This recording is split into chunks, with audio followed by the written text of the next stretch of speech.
Hello, everyone. Welcome to English Podcast. We're so glad you're here with us today. Hi there. Good to have you listening. I'm Mike. And I'm Sarah. We create these podcasts to help you learn real, practical English. That's right. If you find this useful, please share it with your friends who are learning English. Today, we're covering a very important and sensitive topic. We're going to talk about depression. This is a serious subject, but it's essential to know how to discuss it in English. Depression is a common mental health condition that affects millions of people worldwide. Knowing how to talk about depression can help you communicate with doctors, therapists, friends, or family members. Before we begin, we want to say something very important. If you're experiencing depression, please know that help is available. You don't have to suffer alone. Reaching out to a professional, a trusted friend, or a helpline can make a real difference. Depression is treatable, and many people recover with the right support and treatment. So today we'll teach you vocabulary, expressions, and conversations about depression in English. We'll be honest and direct, but also supportive and understanding. Let's start by explaining what depression actually is. Mike, how would you describe depression to someone who's learning English? Depression is a mental health disorder that causes persistent feelings of sadness, hopelessness, and emptiness.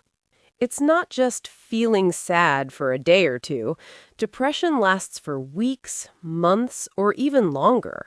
Right. Everyone feels sad sometimes, but depression is different. It affects how you think, feel, and function in daily life. People with depression often lose interest in activities they used to enjoy. They might have trouble sleeping, eating, concentrating, or making decisions. Depression can also cause physical symptoms like fatigue, headaches, or body aches.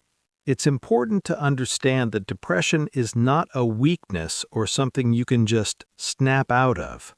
It's a real medical condition that requires understanding and often professional treatment. Have you ever experienced depression, Sarah? I have.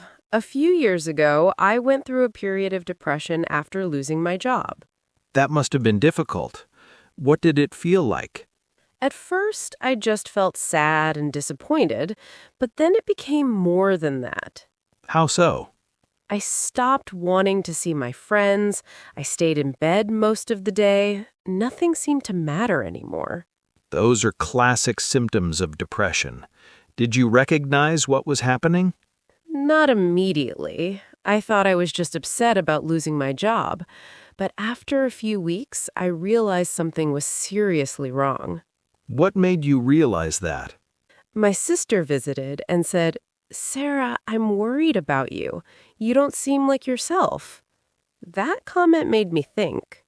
Sometimes it takes someone else to notice. What did you do then? I made an appointment with my doctor. That was hard to do, but it was the right decision. Seeking help is always the right decision. We'll talk more about that later. First, let's discuss the vocabulary. Let's start with the basic term. Depression is the noun. The adjective is depressed. So you would say, I have depression, or I feel depressed. You can also say, I'm experiencing depression, or I'm going through depression. What about describing how long you've had it? You might say, I've been depressed for 3 months, or I've been dealing with depression since last year. Another common phrase is, I've been feeling down. This is a softer way to say you're depressed. Feeling down is more casual. You might use it when first talking about your feelings. For example, I've been feeling down lately, or I've been feeling really low. Feeling low is another expression that means feeling depressed. Now let's talk about the symptoms. What are some ways to describe how depression feels? One common symptom is sadness, but it's not ordinary sadness. People often say, I feel deep sadness, or I have overwhelming sadness. Overwhelming means so strong that it's difficult to manage. Another symptom is emptiness. You might say, I feel empty inside, or I feel hollow. Hollow means empty, like there's nothing inside you emotionally. Some people say, I feel numb. This means you don't feel anything at all, not happiness or sadness. Numb is when your emotions are shut off. You might say, I'm emotionally numb. Hopelessness is another symptom. You can say, I feel hopeless, or I have no hope for the future. Hopeless means you believe things won't get better. You might also hear helpless. This means you feel unable to change your situation. I feel helpless to change things. What about expressing loss of interest in activities? You could say, I've lost interest in things I used to enjoy, or nothing interests me anymore. Or, I don't find pleasure in anything. This symptom has a medical term, anhedonia. Anhedonia means inability to feel pleasure. You might hear a doctor use this term. Another way to express this is everything feels pointless, or I don't see the point in anything. Let's talk about energy and motivation. How do people describe this symptom? Common expressions are, I have no energy, or I'm exhausted all the time. I feel drained is another. Drained means all your energy has been used up.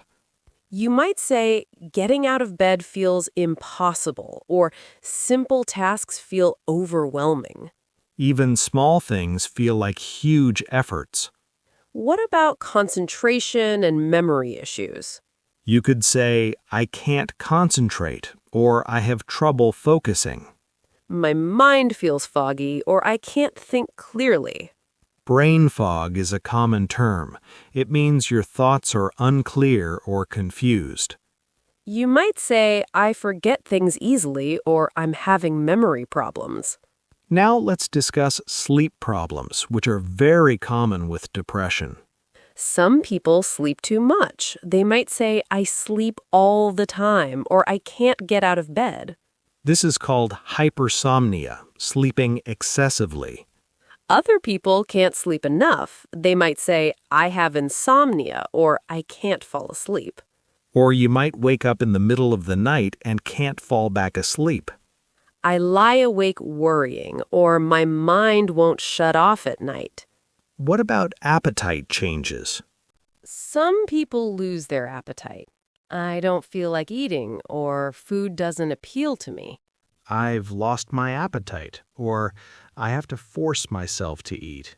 Others eat more when depressed. I'm eating more than usual, or I comfort eat. Comfort eating means eating to feel better emotionally, not because you're hungry. Let's talk about physical symptoms of depression. Yes, depression affects your body too, not just your mind. You might say, I have constant headaches, or my body aches all over. I feel physically heavy, or everything hurts. Some people describe feeling a heaviness in my chest or tightness in my chest. These physical symptoms are real, even though they come from depression. Now let's discuss more serious symptoms. Some people with depression have thoughts of self-harm. This is very serious. If you or someone you know is having these thoughts, please seek immediate help. You might hear someone say, I'm having dark thoughts, or I'm having thoughts of hurting myself. Or, I don't want to be here anymore. Or, I'm thinking about ending my life. If someone expresses these thoughts, take them seriously. Don't ignore them or dismiss them. Say, I'm worried about you. Let's get help together. Or, will you come with me to talk to someone? In an emergency, call a crisis hotline or emergency services immediately. Now let's talk about types of depression. There are different types of depression. The most common is called major depression or major depressive disorder.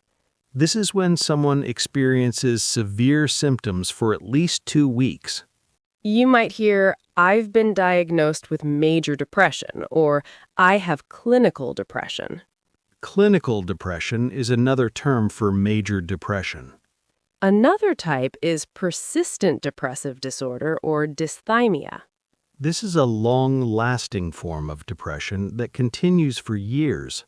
Someone might say, I've had low-level depression for years, or I have chronic depression. Chronic means lasting a long time or recurring frequently.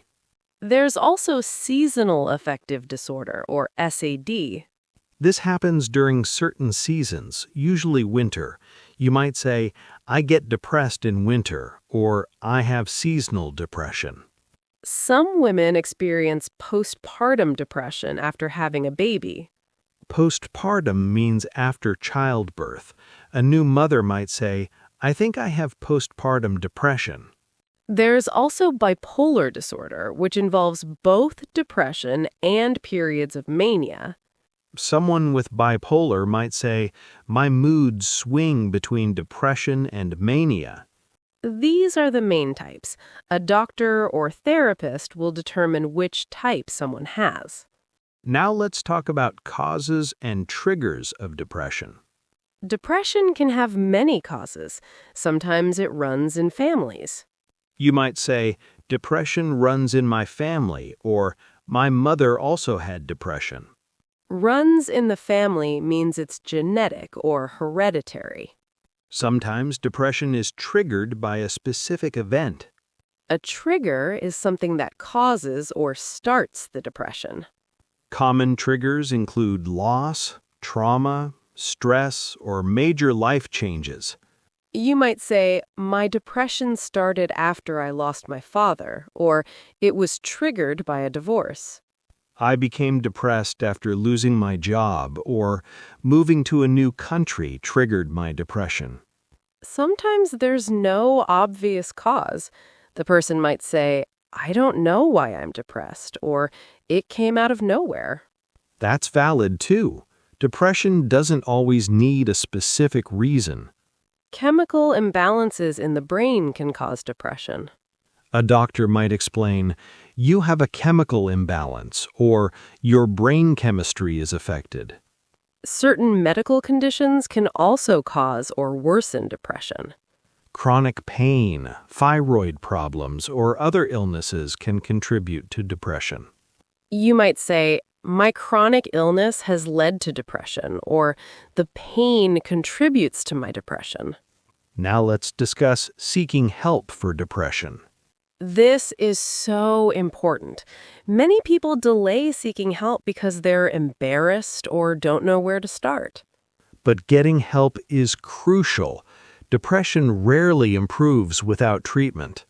The first step is often talking to your primary care doctor. You might say, I'd like to discuss my mental health, or I think I might be depressed. You might say, I've been feeling depressed for several weeks, or I need help with my mood. The doctor will ask questions about your symptoms. They might ask, how long have you been feeling this way? Or, has this affected your daily activities? Or, have you had thoughts of harming yourself? Answer honestly. The doctor needs accurate information to help you. The doctor might refer you to a mental health specialist. A referral means they recommend you see another doctor. You might hear, I'm referring you to a psychiatrist. A psychiatrist is a medical doctor specializing in mental health. They can prescribe medication. A psychologist or therapist provides counseling but typically can't prescribe medication.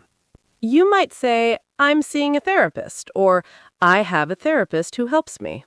Or, I'm in therapy, or I go to counseling sessions. What about medication for depression? Antidepressants are medications used to treat depression. You might say, I'm taking antidepressants, or I'm on medication for depression. Common types include SSRIs, SNRIs, and other classes of antidepressants. A doctor might say, I'm prescribing an SSRI, or let's try this antidepressant. It's important to know that antidepressants take time to work. Usually several weeks. You might hear, give it 4 to 6 weeks to take effect. You shouldn't stop taking antidepressants suddenly. Always talk to your doctor first. You might experience side effects. You could say, I'm having side effects from my medication. Or, the medication is causing sleep problems, or, I'm experiencing nausea. Tell your doctor about side effects. They might adjust the dosage or try a different medication. Can we adjust my dosage, or could we try a different medication? What about therapy approaches for depression? Cognitive behavioral therapy, or CBT, is very common for depression. CBT helps you identify and change negative thought patterns. You might say, I'm doing CBT, or my therapist uses cognitive behavioral therapy. Another approach is talk therapy or psychotherapy. This involves discussing your feelings, experiences, and problems with a therapist. Interpersonal therapy focuses on relationships and how they affect your mood. Some people benefit from group therapy, where multiple people meet together. You might say, I'm in a depression support group, or group therapy has been helpful. Now let's discuss what happens in therapy sessions. In your first session, the therapist will ask many questions to understand your situation. They might ask, what brings you here today? Or, tell me about what you're experiencing. You could respond, I've been feeling depressed, or I'm struggling with depression and need help. The therapist might ask, when did these feelings start? Or, how long have you been feeling this way? Answer with a time frame. About 3 months ago, or it started after my breakup last year. They'll ask about symptoms. Are you sleeping well? Or how's your appetite?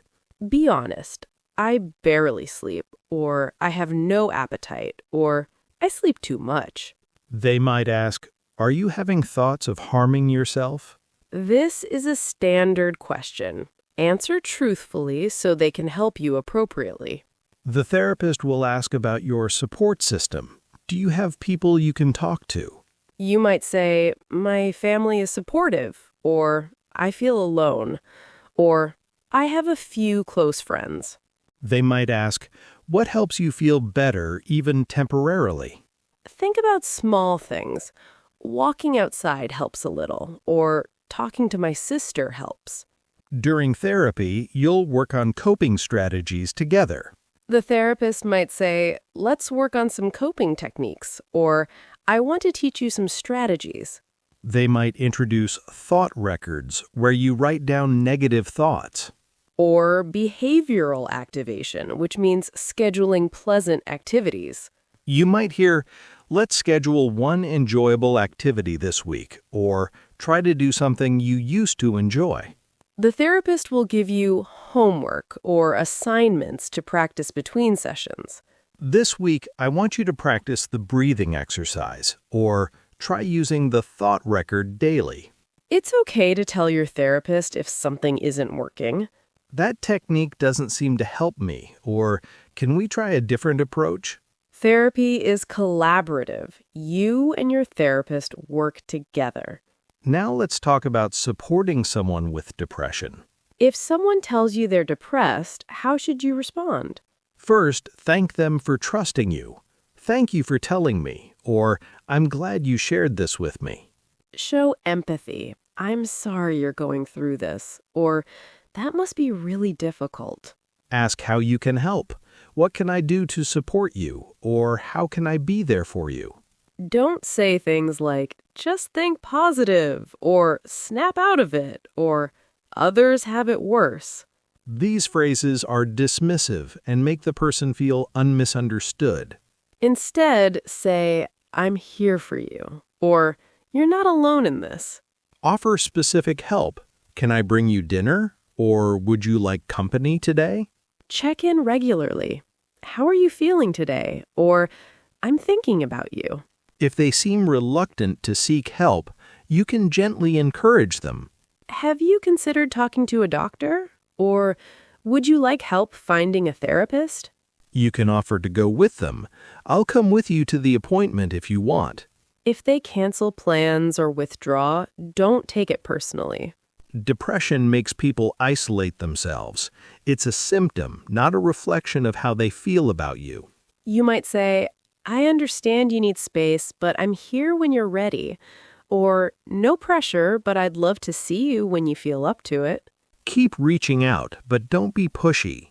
Just checking in or letting you know I'm thinking of you. Celebrate small victories. I'm proud of you for getting out of bed today. Or, going to that appointment was brave. What if someone expresses thoughts of suicide? Take it very seriously.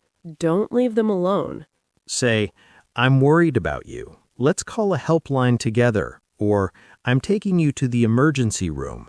In many countries, there are crisis hotlines available 24/7. In the U.S., you can call or text 988 for the Suicide and Crisis Lifeline. In the UK, you can call Samaritans at 116-213. Many countries have similar services. Search online for Crisis Hotline and your country name. Now, let's discuss recovery and living with depression. Recovery from depression is possible, but it takes time. You might say, I'm recovering from depression, or I'm on the path to recovery. Recovery is a journey, or I'm taking it one day at a time. One day at a time means focusing on today rather than worrying about tomorrow. Some days will be better than others. You might say, today is a good day, or today is harder. I'm having a rough day, or I'm struggling today, but I'll get through it. It's okay to have setbacks. I had a setback, or I'm having a difficult period. Setback means things got worse temporarily after improving. You might say, this is temporary, or this setback doesn't erase my progress. Developing routines can help manage depression. I'm establishing a morning routine, or routines help me feel more stable. Self-care is important. I'm prioritizing self-care, or I'm learning to take care of myself. Examples include, I make sure to shower daily, or I go for a walk every morning. Small accomplishments matter. I got dressed today, or I cooked a meal. These might seem minor, but with depression, they're significant achievements. Exercise can help with depression. Exercise improves my mood, or walking helps me feel better. You don't need intense exercise. Even a short walk helps, or gentle exercise makes a difference. Social connection is important, even when you don't feel like it. I'm trying to stay connected, or I push myself to see friends occasionally. It's okay to set boundaries too. I can only handle small gatherings, or I need to leave early. Avoiding alcohol and drugs is important. They can worsen depression. I'm avoiding alcohol because it makes my depression worse. Or drinking doesn't help even though it seems like it does. What about talking about your depression with others? It's your choice who you tell. You might say, I'm selective about who I tell, or I'm open about my depression. Some people find it helpful to be open. Talking about it reduces stigma, or being open has helped me. Others prefer privacy. I only tell close friends, or I keep it private. Both approaches are valid. Do what feels right for you. At work, you might need to disclose your depression if it affects your performance. You could say, I'm dealing with health issues that affect my work, or I have depression and may need accommodations. You can request flexibility. Could I have a flexible schedule? Or I may need occasional mental health days. Now let's review key vocabulary. We've covered so much. Let's summarize the essential vocabulary. Depression is the medical condition. Depressed is the adjective describing how you feel. Feeling down or feeling low are softer ways to express depression. Symptoms include emptiness, numbness, hopelessness, and helplessness. Anhedonia means inability to feel pleasure from activities. Drained or exhausted describe the lack of energy. Brain fog describes difficulty thinking clearly. Insomnia is inability to sleep. Hypersomnia is sleeping too much. Triggers are events or situations that cause or worsen depression. Antidepressants are medications that treat depression. Therapy, counseling, and psychotherapy are treatments involving talking with a professional. CBT stands for Cognitive Behavioral Therapy. Support group is people with similar experiences helping each other. Coping strategies are techniques to manage depression. Setback means temporary worsening after improvement. Recovery is the process of getting better. One day at a time means focusing on the present day. These terms will help you discuss depression in English. Now it's your practice time. Today's question is, what's one thing you've learned about depression from this episode? Please write your answer. For example, I learned that depression is a medical condition, not a weakness. Or, I learned important vocabulary like anhedonia and coping strategies. Any answer helps you remember what you've learned. Remember, discussing mental health reduces stigma and helps people feel less alone. If you or someone you know needs help, please reach out to a mental health professional or crisis hotline. You're not alone, and help is available. Thank you for listening to this important episode. Take care of yourselves. Be kind to yourself and others. Mental health matters. We'll talk to you next time on English Podcast. Goodbye, everyone. Take care.